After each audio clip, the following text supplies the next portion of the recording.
సజ్జా హీరోగా, రితిక హీరోయిన్ గా కార్తీక్ ఘట్టమనేని డైరెక్షన్ లో వస్తున్న మూవీ మిరాయి అన్నమాట.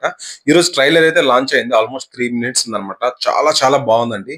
సో ఇంతకుముందు ఏం ఎక్స్పెక్టేషన్ లేవు ఈ మూవీ పై. సో ఎప్పుడైతే ట్రైలర్ లాంచ్ అయిందో సో ఫుల్ బజ్ వచ్చిందండి. అంత బాగుందన్నమాట ట్రైలర్ అయితే. సో కాన్సెప్ట్ అయితే చాలా సింపుల్ అండి. స్టోరీ ఆల్రెడీ రివీల్ చేసినట్టు అనిపిస్తుంది. ఒక 9 గ్రంథాలు ఉంటాయి. ఆ గ్రంథాలను అందుకోవడానికి విలన్ చూస్తుంటాడు అనమాట. సో హీరో సజ్జా ఆపుతుంటాడు అనమాట. ఒక మిరాయి అనే ఒక ఆయుధంతో ఆ 9 గ్రంథాలని విలన్ చెక్కకుండా ఆపుతాడు. స్టోరీ అయితే సింపుల్ గా అర్థమైపోతుందండి. బట్ ఏంటంటే ఆ 9 వండర్స్ ఏంటి, ఆ నెక్స్ట్ ఆ మిరాయి అనేది ఏంటి, అందులో శ్రీరాముని చూపించారు క్లైమాక్స్ లో, అసలు ఏంటి అనేది చాలా వండర్ గా ఉందన్నమాట. సో ఇవన్నీ వర్కౌట్ అయితే మాత్రం మూవీ బ్లాక్ బస్టర్ అనమాట. ఎందుకంటే ఇది పాన్ ఇండియా మూవీ, చాలా బాగుంది, మంచి బజ్ కూడా వచ్చింది అనమాట. ఎక్కడే కాంప్రమైజ్ అవ్వకుండా తీసారనమాట మూవీ.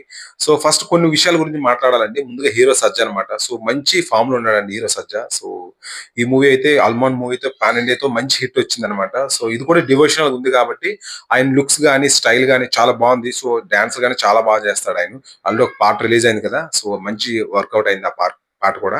సో హీరో సజ్జా గురించి మనం వర్కౌట్ అంటే చెప్పవసరం లేదు, మైనస్ ఏమి ఉండవు అనమాట. సో ఆయన యాక్టింగ్ అని చెప్పవసరం లేదు, ఈ చైల్డ్హుడ్ నుంచి చేస్తున్నాడు కాబట్టి. సో ఆయన గుడ్ అనమాట. ఇందులో లుక్స్ కూడా చాలా బాగున్నాయి, స్టైలిష్ గా ఉన్నాడు. హెయిర్ కూడా చాలా బాగా చూపించారు ఇందులో, హెయిర్ స్టైల్ కూడా. సో హీరో గురించి అయితే వర్కౌట్ అయింది బాగా. సో మెయిన్ వచ్చేసి హీరోయిన్ అనమాట. హీరోయిన్ కు తక్కువ చూపించారు అనమాట రితిక. సో మనకి ఆల్రెడీ 1-2 మూవీస్ ఉన్నాయన్నమాట. అర్జున్ కళ్యాణ్ ఏదో మూవీలో వచ్చిందనమాట సో రితిక. సో ఈ మూవీలో అయితే హీరోయిన్ పాత్ర కొంచెం తక్కువ ఉంటుంది. మెయిన్ మనం మాట్లాడుకునేది విలన్ అనమాట, మంచు మనోజ్ గురించి. నేను ఎక్స్పెక్ట్ చేయలేదన్నమాట సో అంతగా ఉంటుందని. సో ఆయన ఇంట్రడక్షన్ అయితే చాలా చాలా బాగుందండి. సో అంత బాగా చూపించారు. సో నాకు తెలిసి hero Sajja and Manchu Manoj మధ్య వచ్చే ఫైట్స్ అయితే నాకు తెలిసి పక్కా గూస్ బంప్స్ అండి. అంత బాగుంటాయి అనిపిస్తుంది అనమాట. సో మంచు మనోజ్ ని తీసుకోవడం చాలా బెస్ట్ అనిపిస్తుంది. ఎందుకంటే మనోజ్ అయితే చాలా హార్డ్ వర్కర్, ఆయన గురించి చెప్పవసరం లేదు. సో మంచి మూవీస్ సెలెక్ట్ చేసుకుంటాడు ఆయన కూడా, డిఫరెంట్ స్టోరీస్ కాబట్టి. So hero Sajja, Manchu Manoj, so villain and hero. So అక్కడ నాకు తెలిసి హీరో కార్తిక్ డైరెక్షన్ అయితే అర్థమైపోయిందండి. మంచి కాస్టింగ్ ఎంచుకున్నాడు అనమాట. సో వీలే కాకుండా శ్రేయ ఉంది, జగపతి బాబు, జయరాం, చాలా పెద్ద కాస్టింగ్ ఉందన్నమాట. సో సో బాగుందన్నమాట. ఎక్కడ కాంప్రమైజ్ అవ్వకుండా. గ్రాఫిక్స్ గురించి మాట్లాడాలి ముఖ్యంగా. సో చాలా బాగున్నాయండి. సో చాలా బాగా చూపించారు అన్నమాట. ఎందుకంటే కార్తీక్ ఘట్టమనేని అంటే ఆల్మోస్ట్ ఆయన కెమెరా వర్క్ అనమాట. మెయిన్ ఆయన బ్యాక్గ్రౌండ్ వచ్చేసి. సో ఆయనకు తెలుసు అనమాట ఎలా చూపించాలి, ఏ విధంగా చూపించాలి. సో కెమెరా వర్క్ గురించి తెలుసు, డైరెక్షన్ గురించి తెలుసు కాబట్టి సో ఈజీ అయింది దానికి. సో గ్రాఫిక్స్ అయితే ఎక్కడ కాంప్రమైజ్ అవ్వలేదు అనమాట. చాలా బాగా చూపించారు. ఎక్కడ మనకి ఇది మైనస్ అని ఎక్కడైతే ట్రైలర్ లో కనిపించలేదు అనమాట. చాలా బాగుంది గ్రాఫిక్స్ అయితే. నెక్స్ట్ ప్రొడక్షన్ వాల్యూస్ కూడా చాలా పెద్ద బ్యాండ్ అది పీపుల్స్ మీడియా కాబట్టి సో ఎక్కడ కాంప్రమైజ్ కూడా అవ్వలేదు అనమాట. మొత్తానికి అయితే ఒక వండర్ అయితే క్రియేట్ చేయడానికి ఉందండి. సో ఈ నెక్స్ట్ మంత్ సెప్టెంబర్ 12th అయితే రిలీజ్ కి అయితే సిద్ధమైపోతుంది. సో నాకు తెలిసి ఇది ఒక బ్లాక్ బస్టర్ అనిపిస్తుంది, నాకు తెలిసి లోడింగ్ అనమాట. సో అందులో ఇప్పుడే ఈ ట్రైలర్ అయిన తర్వాత నాకు తెలిసి బుక్ మై షో ప్రెసెంట్ అయితే 70K ఉన్నారనమాట ఇంట్రెస్ట్. నాకు తెలిసి పక్కా 200-300 అయితే రీచ్ అవ్వడం ఖాయమండి. నెక్స్ట్ ఇంకో విషయం గురించి మాట్లాడండి. చివరిలో రాముడు గురించి చూపించారండి. అక్కడ వచ్చిన బ్యాక్గ్రౌండ్ ఉందన్నమాట. అదైతే పక్కా గూస్ బంప్స్ అనమాట.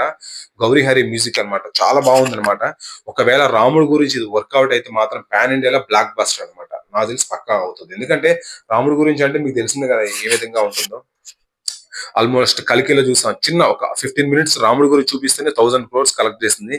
అదే సెంటిమెంట్ ఇక్కడ వర్కౌట్ అయితే మాత్రం నాకు తెలిసి పక్కా బ్లాక్ బస్టర్ అండి. నెక్స్ట్ ఆ మ్యూజిక్ వచ్చింది చూసారా, మిరాయి టైటిల్ లాస్ట్ లో పడుతున్నప్పుడు మాత్రం చాలా చాలా బాగుందండి. అది ఒక కొత్తగా ఉందన్నమాట. సో ఇదేదో నాకు తెలిసి పెద్దగా ప్లాన్ చేశారనమాట. సో ఇప్పుడిప్పుడే స్టార్ట్ అయింది బజ్. నెక్స్ట్ వీక్ కూడా మూవీస్ కూడా ఏమి లేవు కాబట్టి నాకు తెలిసి సాలిడ్ వీక్ అనుకుంటున్నాను. నాకు తెలిసి దసరాకు కూడా వర్కౌట్ అయితే మాత్రం దసరా దాకా ఈ మూవీ ఆడేటట్టు ఉందన్నమాట. సో మొత్తానికి అయితే కార్తీక్ ఘట్టమనేని నేను అభినందించాలండి. ఆ క్యాస్ట్ గానీ ఆ కాన్సెప్ట్ మెయిన్ అన్నమాట. ఆ 9 గ్రంథాలు తీసుకోవడం, మిరాయిన్ ఆయుధం తీసుకోవడం. సో మధ్య నాకు తెలిసి ఫైట్స్ అయితే గూస్ బంప్స్ అనమాట. ఆ 9 గ్రంథాల్లో ఎవరు ఒక్కొక్క గ్రంథంలో ఉంటారు, అసలు ఆ మనుషులు ఎలా ఉంటారు అవన్నీ చూపిస్తారంట ఈ మూవీలో. నాకు తెలిసి అవన్నీ చూపిస్తే మాత్రం ఒక్కొక్క గ్రంథంలో ఒక్కొక్కలా ఉంటారంట మనుషులు. సో అవన్నీ చూపిస్తే మాత్రం వర్కౌట్ అవుతుందండి మూవీ. ఒక కొత్త ఇంతవరకు రీచ్ అవ్వని స్టోరీ అన్నమాట ఇది, ఎవరికి చూపించిన స్టోరీ అన్నమాట. మొత్తానికి అయితే మంచి వండర్ అయితే క్రియేట్ చేయడానికి సిద్ధమైపోతుందండి. నేనైతే ట్రైలర్ చూసిన తర్వాత షాక్ అయ్యాను అనమాట. నిజంగా అసలు అంతకుముందు నాకు కూడా ఎక్స్పెక్టేషన్స్ ఏమి లేవన్నమాట. ఇది మిరాయి అంటే ఏదో ఒక మూవీ తీస్తున్నారు అనుకో, థ్రిల్లర్ మూవీ అనుకున్నా. బట్ ఇప్పుడు చూసిన తర్వాత అర్థమైందండి ఇది మామూలు మూవీ అయితే కాదు. ఇది డివోషనల్ టచ్ ఉంది, గ్రంథాలు మొత్తం అన్ని రకాల జోనర్స్ అయితే చూపిస్తున్నారండి. నాకు తెలిసి సెప్టెంబర్ 12th అయితే మాత్రం ఈ తేజ సజ్జా ఫ్యాన్సే కాదండి, ఇది అందరికీ నచ్చే మూవీ అవుతుంది అనిపిస్తుంది అనమాట. సో మీరు ట్రైలర్ చూసిన తర్వాత మీకు ఎలా అనిపించింది కింద కామెంట్ సెక్షన్ లో కామెంట్ చేద్దాం. నెక్స్ట్ వచ్చేసి ఇంకో 2 వీక్సే కదా, చూద్దాం ఒకసారి ఈ మూవీ బ్లాక్ బస్టర్ అవ్వాలి, తేజ సజ్జాకి మరింత పేరు రావాలి మనస్ఫూర్తిగా కోరుకుందామండి. All the best for Mirai.